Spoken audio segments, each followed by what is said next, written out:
Hey, what's up? My name is Andre. I just finished the online wilderness first aid certification through Medic Solo.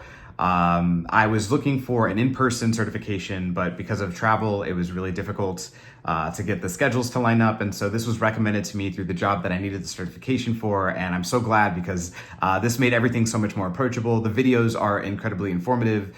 They're easy to digest. They're very engaging. They're actually applying the skills to another patient in a lot of the videos, which is also super helpful visually.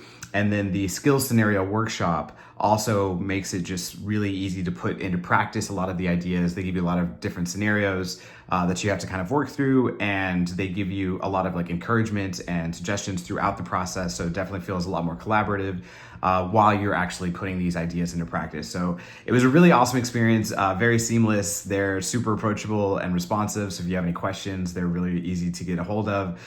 So yeah, I cannot recommend them enough, especially for the Wilderness First Aid certification.